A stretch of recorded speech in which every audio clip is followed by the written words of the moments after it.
Alright, so welcome back to the Deep Thought series. This is something I first did 2 years ago, maybe, and I only ever did one of them. Today, we are going to be talking about the issue of what it means to be a good person. I've been thinking about this a lot recently. I don't know why. It's just been something that's been on my mind. And not so much of what it means to be a good person, but why some people choose to be good people and why others choose not to be, and what that means in the long term. So I guess, I don't know. Let's find out, what does it mean to be a good person? So, good, simply, is defined as to be desired or approved of, having the required qualities of a high standard. Noun, that which is morally right or righteous. Now the first one, it's there, to be desired or approved of. That doesn't feel like good. If you want others to see you in a better light than you are, if you want people to approve of you, that's sort of a bit selfish. You're sort of putting yourself up there. It doesn't really feel like good. So I guess that's a real problem. And I guess overall, to be a good person is a completely subjective thing. Like, you yourself can view yourself as a good person, while others may view you as a terrible human being. And it's just really what you yourself view as what is good and what you're able to do to be good. And I think the main thing to think about is, what do you define as a good action? And that is also, what is your intent behind doing the action? So in the case of to be desired or approved of, if you are going out and helping people, why are you helping those people? Are you doing it because you think it's the good thing to do? You're helping them because being good is nice, or you get enjoyment out of seeing others not struggling, or so on and so forth? Or are you doing it because others will then view you in a better light? And in the second case, I don't think that you are being good. More so, you are just trying to get others to think better of you, which is sort of a bit devious and schemish, which I don't think those are good qualities. Although you might be thinking differently. Or is it good to neglect people? You know, if somebody is struggling with a mental illness, is it good to not always be their support? Because overall, them being, in a bad mindset and you by their side may also diminish your mindset. And is it good for you to, not always be supportive of them because you're caring for your own mental health? And at that point you go, well, in the long run, is it better for me? But then in thinking about yourself, you're being a bit selfish, which isn't necessarily good. And then they may not view you as a good person because you weren't there to help them. And if something really bad happens, then is that on you? Because you weren't being the good person that you wanted to, or didn't want to be. And I guess on top of that, right now, depending on when this is going up, whether it is the past or the future, I am shaving my head on March 13 for the world's greatest shave, which works with the Leukemia Foundation. It's an event by them to raise awareness and money for people suffering with leukemia. And then I asked myself, why am I doing this? Is it for, my own? Am I there just going, I'm a good person, I'm shaving my head, I'm getting donations? Or am I there like, well, people will think better of me because I got all this money to help people, which I don't really like. I'm doing this to help people, obviously, but originally I had no intent of doing this. It was a bet made by my school captain, which I explained in a previous video a couple of weeks back. And then it's like, am I actually doing this to be good? Are my intents good? Because it was originally just writing off a bet, and then, I got more involved with it, and I saw it in a different light. It was, it's more than just, proving someone wrong now. I've raised over $700 individually, which compared to other people, in my school is up the top there. And then it's sort of the view of, well, am I glad that I raised all this money? Because, people will see me as, oh, look, you raised all this money. You're obviously better than this other person who raised less money than you. Or is it, good job you raised all this money because you're helping these people, and it doesn't really matter how much you raised, because in the end, you're just trying to help and support charity and those suffering with cancer. So yeah, that's the big problem that I'm thinking about right now, because if I'm doing this for the good cause of, helping others, then that would or should make me a good person. But doing it for other reasons, but still having the eventual effect of being, the eventual effect of what would happen if I was good anyway, that shows that I do good actions, but I'm not necessarily good in the same sense. So I guess it's all just a bit of confusion about what it all means. Then I don't know, I have a lot of thoughts in my head right now. I don't know how to lay them out properly.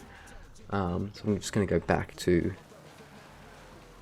what I was talking about earlier, and that is, if a bad person does something good to help others, and it is seen as a good action, are they a good person even though they're a bad person because they were just trying to improve themselves?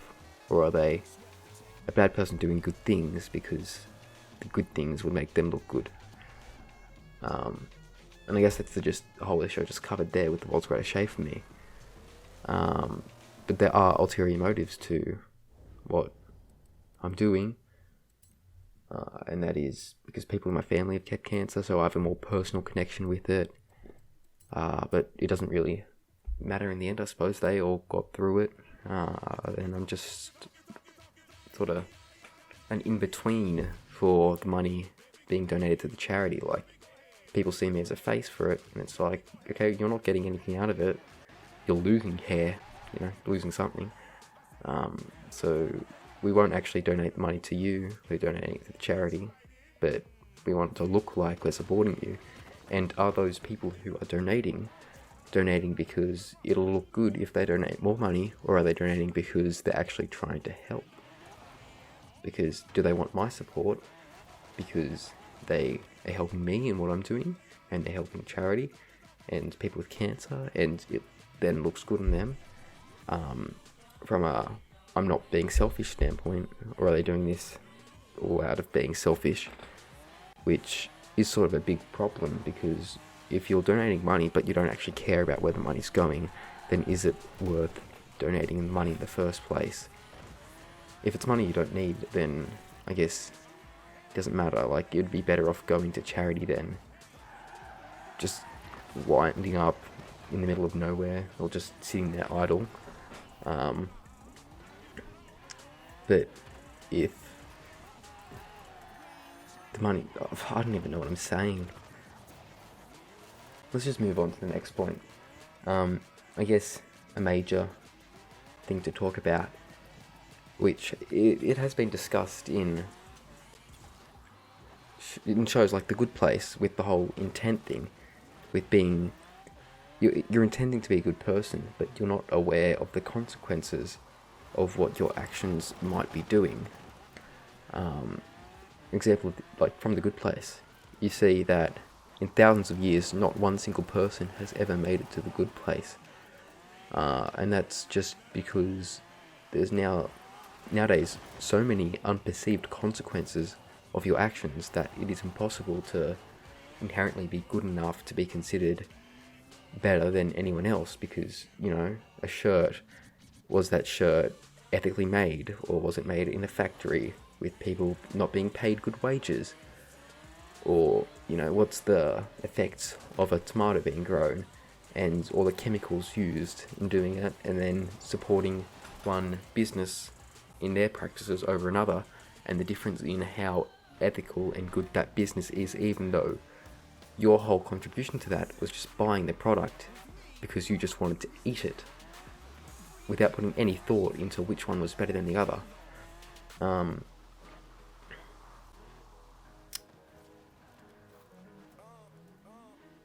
I don't know what I'm saying.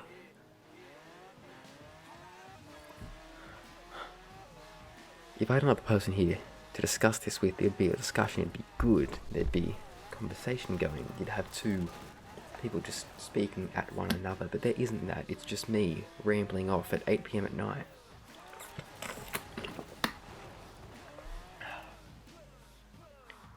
And then I suppose you've got the real life applications of that, stuff that has actually happened. You've seen PewDiePie, giant of YouTube, just be destroyed by actions that he did not necessarily intend to be perceived the way that they did. Like, for example, back when he shouted out a bunch of YouTubers because he thought that'd just be the nice thing to do, without looking too far into it, just people who enjoyed watching their content sometimes. And there was that History Channel, I think, and they made Nazi jokes or something, and then all of a sudden PewDiePie was considered a Nazi because he supported someone, or, just had an interest in their content, who was a Nazi, or, just had that sort of sense of humour. So, like, you can hear my jaw clicking, and it's really annoying.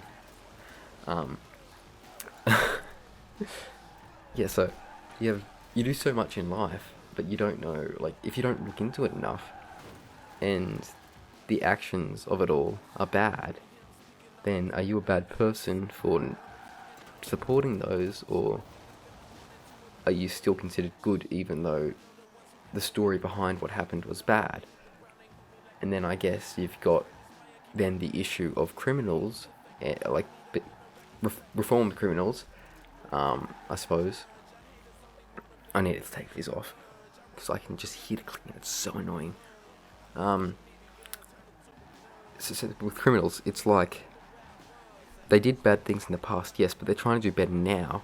And other bad things that they did, their true nature, or is it something that just happens due to unfortunate circumstances? Like, you might just end up homeless because of things that happen in your life. They just don't turn out right. And if you can't find a way to get a job, you obviously have to find some way to survive. So punishing those people for just needing to survive in a world where survivability isn't, always available, so they turn to shoplifting or like other methods of crime. Scammers are a big example of this, I suppose. They're not really working for money; they're working to steal your money, even though they could just get a normal job and do whatever, earn a wage. And the scammers are a different example, I suppose, because you can always just, as hard as it might be to get a job, scamming is not the be-all, end-all option.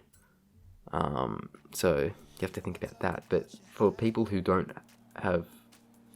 aren't in a position in life to actually, help themselves in a way that will be sustainable and not viewed as a bad thing, is it worth punishing them for that and then treating them for the rest of their life as if that single action defines who they are, just because of the circumstance they were in at the time? So when you look at reformed criminals, people who are just out of jail, and it's like you're giving them all this hate because of what they did at that time, and it's like, are they actually likely to do it again? They've learnt their lesson. That's what they were there in jail for. So all this argument about, send them back to jail, like,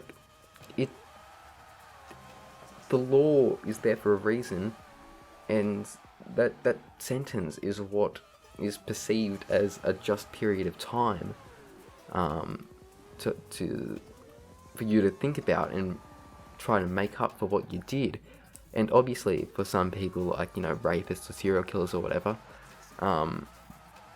it's like that's when it's on thin ice, because it's like, obviously they did this horrible thing, but then if they've been in there for 60 years or whatever, like, what's their chance of doing it again? I get that you might hate the person for what they did, but are they likely to continue doing it in this last period of their life? They've got, like, so little life left in them that it's sort of not worth punishing them for the rest of it and just letting them have a bit of peace to try to reconcile with themselves, or, you know, with a god if that's what they believe in, to try to be better in life. And I think that we should start letting more people prove themselves that they aren't such bad people because of one single thing they did, and because they see that it's not worth being bad. Yeah.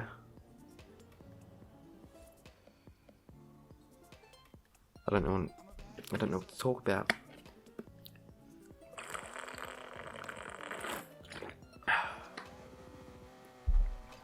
I know what to talk about.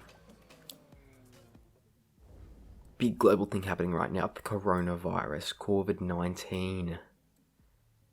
Is it ethically right? Is it good? Are you a good person to discriminate against Asians, or just, you know, generally people who the media has portrayed as being the problem overall? No, it's not a good thing. You can't just go around thinking that every Asian person has the coronavirus, because that's just not the reality. So, obviously, in a time like this, it is better to just segregate yourself completely if you are that worried about it. Just don't interact with those people. But if you're actively going out of your way to avoid one specific group of people, that's where the problem is. And that's where you can be viewed as a racist, because that's sort of what you are. I get that you're scared of them, but so it's such a very small statistic of them. It is like 100,000 people worldwide have coronavirus out of 7 billion people. That is such a small number when you think about it. Like, you're not likely to actually contract it, and by doing the right thing in your mind and avoiding those people, you are being the problem, because you are discriminating against them. And, you know, you might be thinking that, oh, your actions are just doing what you think is right. You're trying to avoid the spread of the coronavirus, but no, you're just actively being racist. That's all it is. If you are continuously avoiding or shouting at people, like, you know, telling them to go back to where they came from, just because you think that they might have a virus, then you're a bad person. You're doing a bad thing. You're not helping anybody but your own image for your own safety. But then, like, the stuff is gonna happen. You're gonna get sick eventually at some point. Like, flu season comes along, this whole thing is just gonna get worse, and it's less likely that one specific group of people is gonna have it, and more likely that everybody starts catching it, because generally, as flu season comes along, you know, as everybody gets sick, people just stop caring about stopping the spread of it. You know, people will just cough in public, sneeze in public, and whatever, and then go touch whatever, because everybody's already sick. So what's the problem in that? But then I guess the same issue can be brought up about, you know, spiders or snakes, like just things that people generally fear, and it's like, yeah, you're discriminating against them, but, you know, why do you fear them? Why do you fear spiders or snakes or sharks? A very small percentile actually attack you. A lot of them are just there living their lives. It's the same thing with the people, with whatever group that you're choosing to discriminate against. And then you are definitely the problem. But then it brings in to this whole fear that everybody has. It's just seen as a norm to just be scared of animals for no reason, because when something bad happens with them and the media reports on it, then everybody's just got this big, lingering, like, fear, like, oh, somebody got attacked by a shark. A shark was sighted here, and, you know, because of the movie Jaws, we know that they're dangerous, vicious animals. So we must be scared of the water. We must be scared of what would happen if we encountered a shark. And now sharks are curious animals, so they're likely to come up to you. They might even bite you because you look like some food. But if you look at scuba divers and whatever, they don't get attacked by sharks a lot of the time. They're just sort of there, just in their environment, because the sharks are just trying to live life. And that's the approach that the rest of society needs to take to things like sharks and snakes and spiders and so on and so forth, and also to people in general. That person is not going to give you the coronavirus just by living. You can't attack them just for being there. They're in the same boat as you. Like, they're probably also scared to catch the virus as well, and want to limit their own human interaction with each other. And then it's other racial issues like, you know, just assuming, I don't want to be stereotypical here, but just assuming every person of a specific race or gender or whatever identity is going to be one thing, because there are such a few of them that get the attention of it, that everybody just assumes that all of them are like that, which is a big problem, because we are all our own individuals and our lives are not determined by stereotypes, unless those stereotypes are true in every single aspect. Because no matter what happens, sometimes they will be true, but majority of the times you will find that people are living their lives in completely different ways to you. You won't find everybody, every single, you know, white person, as much as you want to believe, all likes the same, you know, general, like, music, or has the same white person smile, or I don't know, I'm giving bad examples, but you gotta stop discriminating, because that's not the good thing to do, even though it's seen as the norm. And thus, in the big picture, when you stop discriminating, and you start treating those people differently because you think it's the nice thing to do, you're not being nice by isolating them and treating them differently from everyone else. Everybody just needs to be seen as a big group of things, and everyone is their own thing, and you can't classify everybody by one characteristic. So you just have to treat everyone the same, because no matter what, you can't please everyone, and you can't piss everyone off at the same time. And in the long run of being a good person, just generally having positive interactions is, I think, the bare minimum you can do. The bare minimum you can try is just to be good, and not have this mindset that everyone's out to get you, spread the coronavirus or whatever. Not every animal's going to kill you. You just have to keep on living life as it is. I don't really know what else I have to say. I don't remember anything I've actually said. It's all just sort of been a big blurt of thoughts just into this microphone. And towards to you, to anybody that is watching this, I don't think people will. But it's good to always just share what you're thinking. So yeah, just be a good person. Have good intent in your actions. Don't do good because you want to be seen as good. Do good because it is the good thing to do, the right thing to do. And make yourself a good person. And most importantly of all, don't be racist. Treat everyone the same. Goodbye.